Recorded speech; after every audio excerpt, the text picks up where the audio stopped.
des cours administratives d'appel. 12e tiré, procureurs généraux près les cours administratives d'appel. 13e tiré, premier président des cours militaires.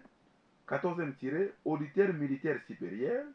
15e tiré, des magistrats des sièges par ressort des cours d'appel, élus par l'ensemble des magistrats du ressort pour un mandat de 3 ans. Par ressort des cours d'appel, élus par l'ensemble des magistrats du ressort pour un mandat de 3 ans. Un magistrat de parquet par ressort des cours militaires.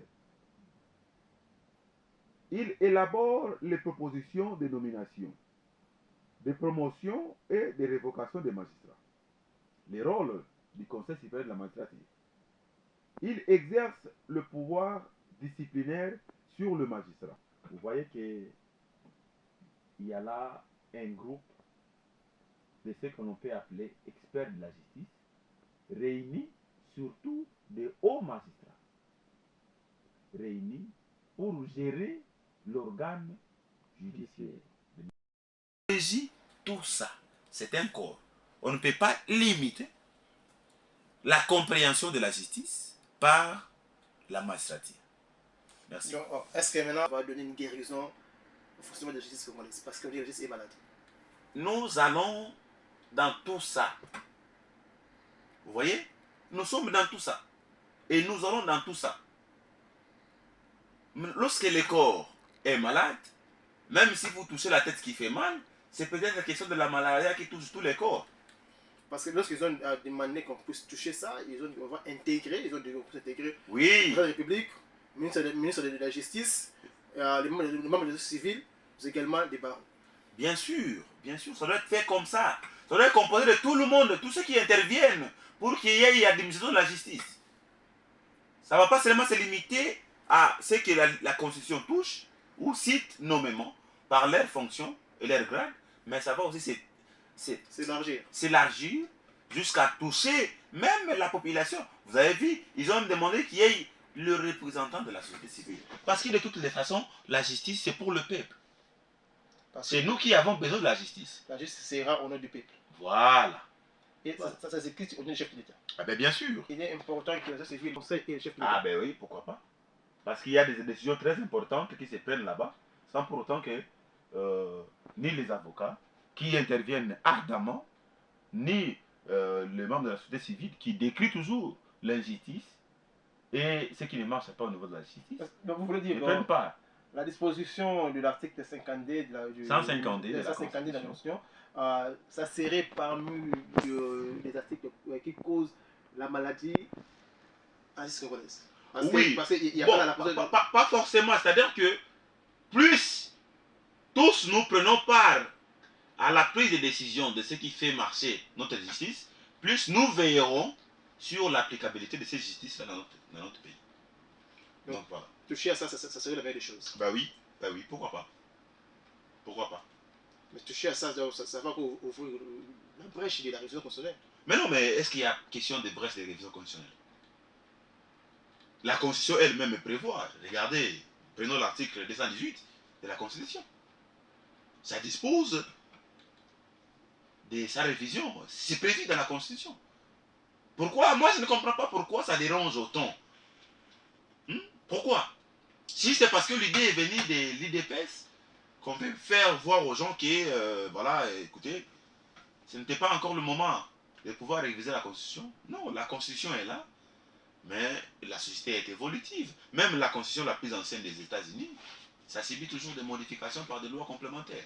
Donc, ça rejoint la pensée du chef de l'État en disant que la Constitution doit être adaptée aux réalités congolaises. Mais oui, c'est simple. Le chef de l'État n'a pas dit qu'on va modifier la Constitution pour qu'il reste président jusqu'à ses derniers jours. Non. On doit modifier la Constitution pour éviter et éradiquer tout ce que nous déplorons. Le mal avec nous, c'est ça. Il y a quelque chose qui fait mal, on le dit, mais on ne veut pas faire en sorte que l'on puisse l'éliminer. Nous crions tous ici que la ville est sale. Mais qui prend déjà les dispositions de ne plus jeter les ordures sur les routes? Ils ne sont pas là. Mais on crie à la ville est sale, c'est sale, c'est sale. Oui, c'est sale. Mais qu'est-ce qu'il faut faire? Est-ce qu'il faut continuer à crier parce que c'est sale? Ou il faut continuer à agir pour que l'on ne puisse plus salir? C'est là les Congolais. Et une partie des Congolais. Les mauvaises langues, comme on le dit. Donc, Vous avez suivi, excusez-moi, monsieur le journaliste, Fiston, vous avez suivi l'intervention de l'honorable Mango Mungo Jean-Marie autour de la révision de la Constitution. C'est un expert de l'éducation. Il a gravé toutes les étapes possibles au sein du ministère de l'Éducation, commençant par être enseignant jusqu'à en devenir secrétaire général du ministère. Il a dit ça, il dit regardez l'article 43 de la Constitution. Qu'est-ce dit l'article 43 de la Constitution? Ça rend obligatoire et gratuit l'enseignement primaire. Mais le chef de l'État, ayant respecté cela par sa politique de la gratuité de l'enseignement primaire, a trouvé que non, c'est vraiment une politique qui a réussi et il faut étendre la gratuité jusqu'au niveau secondaire. Je vous parle de l'article 43. Mais comment le chef de l'État doit appliquer la gratuité jusqu'au niveau secondaire, au niveau maternel et au niveau des humanités, sans pour autant que la Constitution ne le permette? Si nous restons à ce stade, comme nous le sommes, avec l'actuelle Constitution, et que les chefs de l'État étend la politique de la gratuité de l'enseignement jusqu'au niveau maternel, secondaire et humanité, mais le chef de l'État va nous pousser, nous Congolais, à appliquer l'article 64 de la Constitution. Je peux vous lire l'article 44, 64 plutôt, de la Constitution. Article 64. Tout Congolais a le devoir de faire échec à tout individu ou groupe d'individus qui prend le pouvoir par la force. Ça ne nous concerne pas. Ou qui l'exerce en violation des dispositions de la présente Constitution. Vous voyez là où nous devons intervenir. Ça intéresse parce que là, donc, il y a une violation de l'article 43 de la Constitution, le chef de l'État va prolonger. Mais oui, parce que l'article 43 ne dit pas au chef de l'État, ne dit pas que nous devons aller avec la gratuité jusqu'au niveau secondaire. Vous voyez? Mais le chef de l'État a trouvé opportun et important, nécessaire que nous puissions appliquer la gratuité de l'enseignement jusqu'au niveau secondaire, vu les succès que la gratuité de l'enseignement a connu au niveau primaire. Le chef de l'État veut que vous avez un enfant qui a 3 ans, qui va à l'école, il y va gratuitement jusqu'à obtenir son diplôme d'État. Donc si vous, parents, vous devez payer, vous ne payerez que pour l'enseignement universitaire. Est-ce que on les a mabé? Mais comment il doit le faire? Du moment où l'article 43 dit clairement que l'enseignement qui est gratuit, ce n'est que l'enseignement primaire. Et l'enseignement primaire, c'est 6 ans. Mais il faut continuer.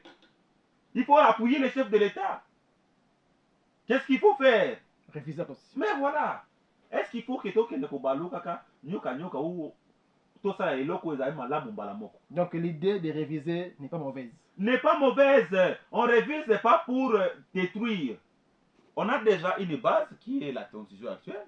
On révise pour améliorer. Ok?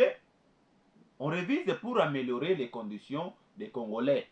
Mais les gens ont peur de 220. Est-ce qu'il a été dit qu'on doit toucher l'article 220? Pourquoi vous avez peur d'une seule disposition légale alors qu'il y a plein d'autres qui posent problème? Nous ne sommes pas limités par là. Alors que les présidents des deux chambres du Parlement sont des députés. Pourquoi cette précision? Ça veut donc dire que parmi les députés, il y a ceux qui ne sont pas congolais d'origine. Au Moni Makam. Au Moni Makam. Pourquoi cette précision? Alors que si nous regardons la disposition 70 qui institue les conditions pour être élu député national. On dit posséder, les candidats députés nationaux doivent posséder.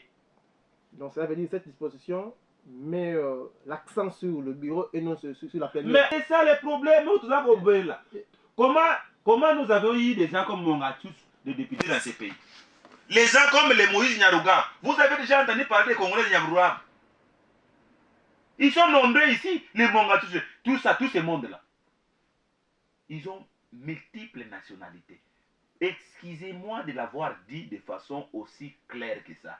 Je le dirai toujours jusqu'à ce que Nakota na tombe nanga. Que dans ces pays, nous avons certains députés qui ne sont pas des Congolais. Parce que la Constitution il doit posséder. Mais la possession, pourquoi la Constitution n'a pas dit, comme la Constitution a dit, dans l'article concerné chef de l'État, qu'il doit être Congolais d'origine. Mais pourquoi ici, on dit qu'il doit posséder la nationalité congolaise? Et puis après, on nous dit, dans l'article 111, que les présidents des deux chambres doivent être des Congolais d'origine. Ça veut donc dire que parmi les députés que le Congo a, il y a ceux-là qui ne sont pas des Congolais d'origine. Alors qu'être député, c'est l'affaire d'une nation. Donc, selon cette disposition, la rigueur est au niveau du bureau, mais au niveau de la plénière, tout le monde peut être. Nous risquons gros. Nous crions aujourd'hui l'infiltration rwandaise. C'est à cause de ces genres de dispositions. Ça dérange. Mais écoutez, ça ne t'a pas fait mal. N'est pas sur révélation. Pourquoi cette précision qu'ils doivent être des Congolais d'origine? Alors qu'ils sont députés déjà, on suppose qu'ils sont des Congolais d'origine. Pourquoi l'article 72, on n'a pas dit seulement que pour être candidat député national, il faut que tu sois Congolais, être Congolais d'origine, comme on a dit partout. Mais hormis ça, il y a aussi la loi organique, la loi électorale. Mais qui conditionne que tous les candidats doivent être Congolais. La loi dit doit être Congolais. Mais la constitution précise doit être Congolais d'origine. La loi ne peut pas violer la constitution. C'est notre loi majeure. C'est notre pilier, c'est notre vie. Ok? Ce n'est pas de la blague, c'est notre pilier. Vous vous êtes rendu compte, maintenant vous me regardez. Tristement d'ailleurs. Non, je Ah oui, mais parce que vous avez compris maintenant que nous avons des députés qui ne sont pas des Congolais. Tu parles le vieux Mosso. Il est nécessaire de crier. Quitter les groupes armés. Ils sont dans les groupes armés. Les autres députés là. Moi je vous dis, je vous le dis aujourd'hui, je viendrai demain avec des preuves pour vous citer certains députés qui sont dans les groupes armés. Ce sont des gens... Vous avez des preuves. Mais je vous dis que... Avec mais regardez la personne de la Constitution. Donc vous êtes mieux placé pour aider le mais oui, pourquoi cette précision? Pourquoi cette précision? Pourquoi ils doivent être les présidents, ils doivent être des Congolais d'origine? Pourquoi, alors qu'il est député, on suppose qu'il est déjà Congolais d'origine? Alors pourquoi pas, comme estime notre façon, non, il y a des soucis. Changer, c'est bien, mais on entend après 2018, là on peut, il y a cette question des résultats. 2028? Pourquoi seulement attendre jusqu'en 2028? Ne ramenez pas à demain ce que vous pouvez faire aujourd'hui. 2028, on aura autre chose à faire. Entre autres, les élections et autres. Ça va être compliqué, on ne peut pas mélanger les choses. C'est le moment. Donc, c'est vous, étant défenseur du congolais, donc vous estimez que cette constitution a des lacunes. En tout cas, des lacunes, là je vous ai cité certaines. Sur la vie nationale. Vous m'avez pris à pied levé, je vous ai cité certaines dispositions qui ne cadrent pas avec les aspirations de nous Congolais. Il y en a tellement. Si je vous cite même la disposition qui nous parle de sénateur à vie, il dit tous les anciens chefs de l'État sont des sénateurs à vie. Mais la loi, la Constitution elle-même prévoit que les sénateurs et les députés nationaux sont élus avec des suppléants. Mais qui seront les suppléants des sénateurs à vie? La loi électorale prévoit que les pays doivent avoir 208 sièges au niveau du Sénat. C'est ce que prévoit la loi électorale. Oui. Vous voyez? Donc, dans ces 108 plutôt, 108 sièges, un doit être occupé par le sénateur à vie qui est Joseph Kabak. Vous voyez? Qui sera dans les jours à venir, Fati aussi. Mais qui n'est pas là. Ça veut dire, si aujourd'hui, Excusez-moi, j'ai fini ma phrase. il y a des Ma phrase. passements de sièges. Non, excusez-moi. Oui, même si aujourd'hui Fati va rejoindre les groupes de sénateurs à vie, on aura 208 sénateurs, 106 sénateurs, quoi? On aura 108 sénateurs, 106 sénateurs votés, et les D, donc Joseph Kabila et le président Fati après l'épuisement de ce mandat, sénateurs à vie. Mais si l'un d'eux meurt, qui est le suppléant prévu par la Constitution? Un souci. Un souci. On ne dit pas, je ne dis pas que les suppléants là doivent être des suppléants à vie. Merci, monsieur Maître Joël Mangobé. Maître Joël, parce que, comme je dis, l'état général de la justice, ça se poursuit. Bon, dans cette réflexion des états généraux de la justice, il y a aussi une question qui a été soulevée, même lui-même le chef de l'État avait évoqué, la création d'un parquet financier. Oui, nous avons la Cour des comptes, la création d'un parquet financier. Écoutez, le pays fait face à un problème très élevé de la corruption. D'où il faut multiplier les efforts pour contraindre ceux-là qui se donnent le luxe de ne pas faire arriver auprès de l'État ce que l'État mérite, ou d'utiliser de façon abusive les financements que l'État met à leur disposition. Donc ce parquet aura un grand travail et une grande importance. Une grande importance et un grand travail à faire.